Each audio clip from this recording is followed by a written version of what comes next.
Hey, good morning, everyone. Trooper Bob here in the Traffic Tracker. I have a special guest this morning, Lieutenant Governor Pamela Evette. Thank you so much for taking time out of your day. I know you're busy. You're all over the place in other states, our state, and I really appreciate you taking your time to spend a couple minutes in the Traffic Tracker. Well, thank you for having me. It's been a long time since we've gotten together. The last time we were with Palmetto Pride, we were doing a commercial on our beaches, trying to remind everybody to keep our beaches clean. Absolutely. We did that on Sullivan's Island, trying to keep South Carolina looking beautiful. And matter of fact, I was with Palmetto Pride last Thursday for their little awards banquet there in Myrtle Beach for their conference. And it's good to see, like, they come up with innovative ways, and other agencies come up with ways to keep South Carolina clean. I know if I see, of course, I do a lot of driving around. I see ladders in the interstates, couches, sometimes even a washer and dryer, and I'm always putting stuff on social media and tagging people and tagging them to secure your load. And I'm sure you see a lot of things across the state too as you travel. Absolutely. So, you know, obviously I'm in the car a lot, traveling the state every single week, and I used to see a lot of fenders and bumpers on the road. And, you know, some of my security detail, they are troopers. And I was curious. I'm like, you know, if there's an accident that happens, we looked at some of the legislation, and I talked to the colonel of the Highway Patrol, and he reached out to all of our towing companies and basically said, you have got to pick up every piece of everything on the road. And I started to see all that disappear, right? Like the occasional fender, the occasional bumper. Sure. And so it's really good when you see something to try to make it better. And I was at Goodwill yesterday at their distribution center, and I learned one interesting fact I think your viewers may want to know, is that Goodwill repurposes everything. So they take clothes, like if a lot of times if I'm taking stuff to Goodwill and if it has a tear or a stain, I won't take it.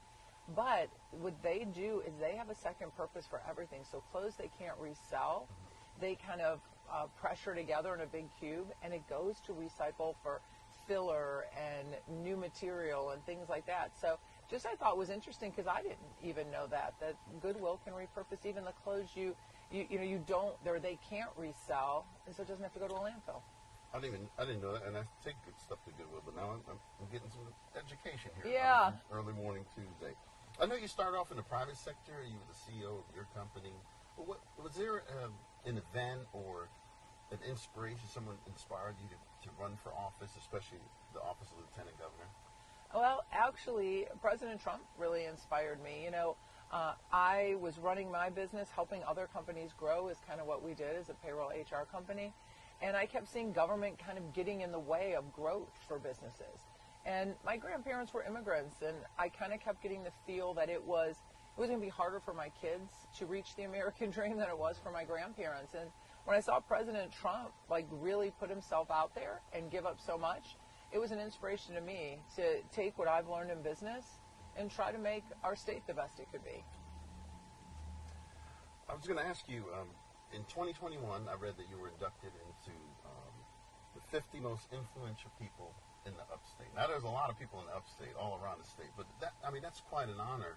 What thoughts were going through your head when you said, you know what, this is what award I'm getting, and it's got to be, it has to make you feel good. Oh yeah, and it's really humbling when you look at the lists of people that have gotten that over the years. It really, you're almost thinking like, wow, I don't think I'm worthy to be with this group of people, but it was such an honor to be recognized, and hopefully, you know, to other people you see, like if you just kind of give back to your community and you really do your best to take care of your employees and grow your business and do the little things like you and I do, right? Like pick up trash, bring awareness to, you know, recycling and all kinds of things. Like just do your little part. It actually does. People do notice. Going back in time, if you weren't doing what you're doing today, if you could pick another career, another avenue, what would you have done differently if you weren't where you're at today?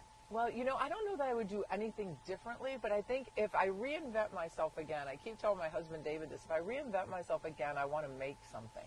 So my dad was a tool and die maker, and I used to go with him on the weekends to work every once in a while if he had something he had to like pick up or get done really quick. And I just think it's so intriguing. As Lieutenant Governor, I get to see all of our companies around the state, and I'm always intrigued with manufacturing and actually making a tangible product. So I think that's what if I reinvent myself a third time, that's what I want to do. Well, you mentioned running for governor, and if you're voted in, what are your first 2 orders of business, let's just say? So it's so interesting. I do get that question a lot, and when I'm governor, I can't just focus on 1 or 2 things. I learned that when I created my business, is that you have to do a lot of things all at one time, right? I'm gonna have to worry about energy and energy production and making sure that we can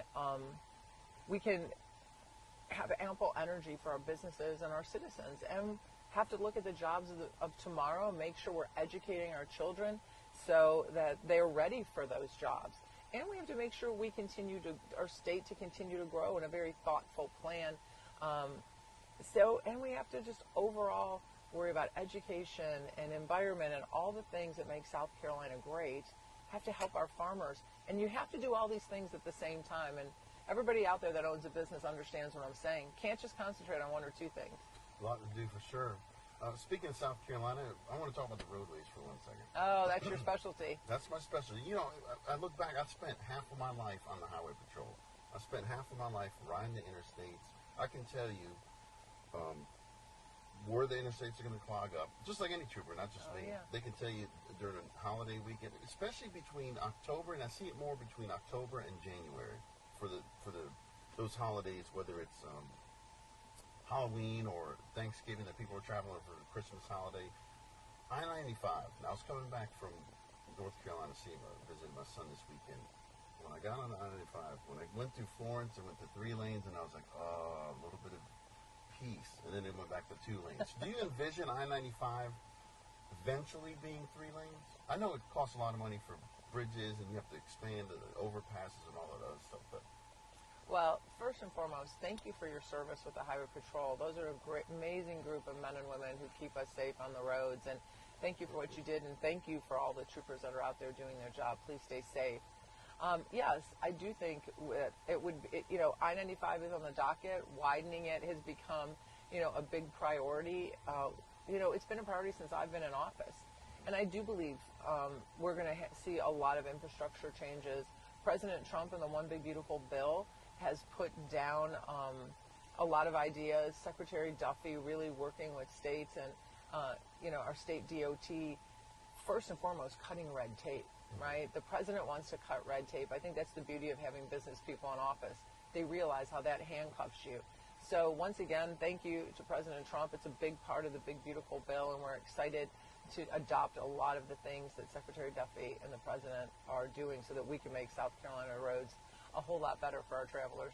Especially, I know DOT is expanding parts of 26 between here and Columbia because it is a hurricane evacuation route. So that is some good news, too, for folks that travel from here to Columbia. Speaking of bills, the South Carolina lawmakers have tried to pass a hate crime bill several times, and it gets caught up in the Senate. To your understanding, what's stopping this bill from passing? So, the governor, I think, articulates it really well. And so I've kind of used his words is that every crime is a hate crime. And what I have seen that has really opened my eyes about this bill, or really hate crime laws that have been passed in other states, we saw a lot of anti-Semitism on the rise in college campuses, a lot in states that had passed hate crime bills. And to my knowledge, not one person was ever charged with a hate crime when they harassed Jewish students on campus and assaulted and locked them and barricaded them in places. And so what I believe that we should really be focusing on is more prosecutors who will prosecute and not plead down, because we've seen with all the tragedies around the country, people who have been arrested for heinous crimes and then pled down and they're out back on the street and they hurt, as we saw in Charlotte, killed a young girl. And we need judges who are going to throw the book at them. This cashless bail, this slap on the wrist goes back to no consequences. And, I think that's why we have the problems we do. So what I'm encouraging is prosecutors, please prosecute. Don't plead down anymore. Somebody's broken the law, prosecute them on it. And judges, do your job and put them in jail for the proper sentencing. You mentioned new business.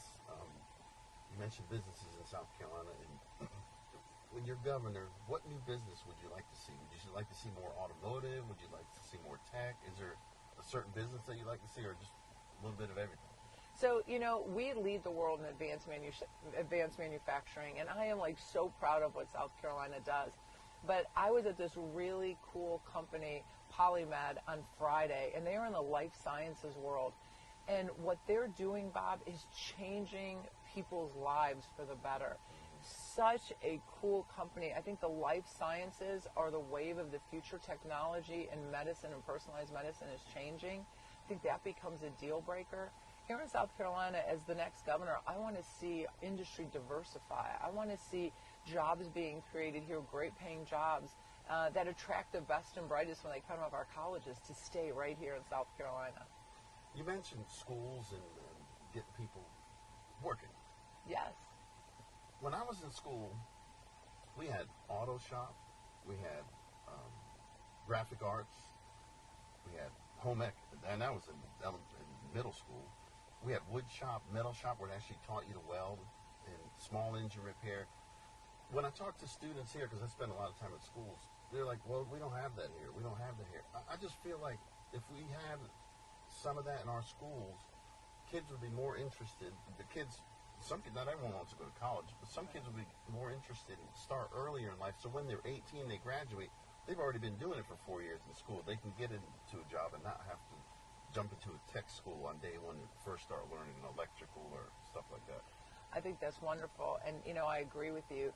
The weird thing is I'm like you. I remember taking home ec and learning to make Rice Krispie treats and making an apron. And then I made the little peg game, right, in wood shop. And that was great because it did give you a little bit of flavor to see, oh, this is interesting. I'd like to do that. We're seeing more and more of that based on school district. A lot of our districts are putting more of a vocational program in that deal with welding or auto repair in the high school level. And I think that's great. The educational environment is so different now from when we were in school.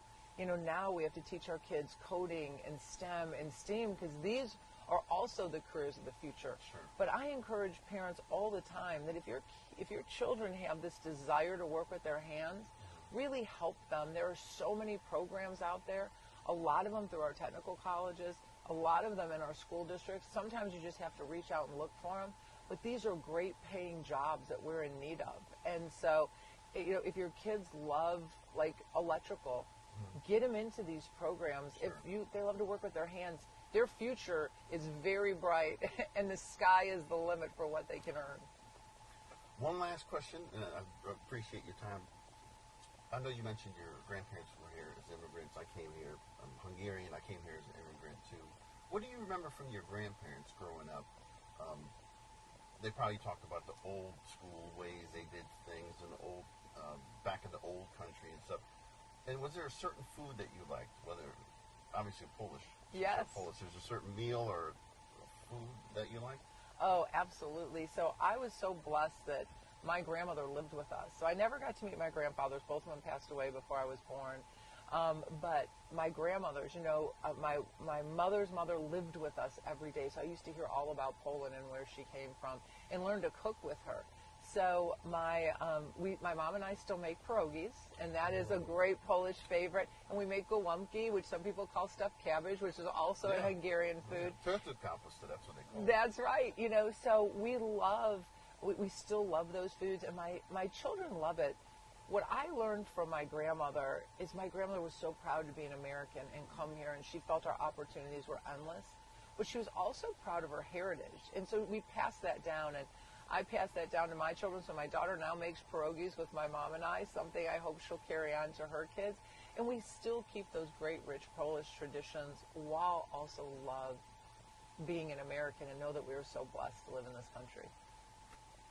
Lieutenant Governor Pamela Evette, thank you so much for your time. I really appreciate it. Thank you. Bob, thank you. This was great. We'll do it again. Good. Looking forward to it.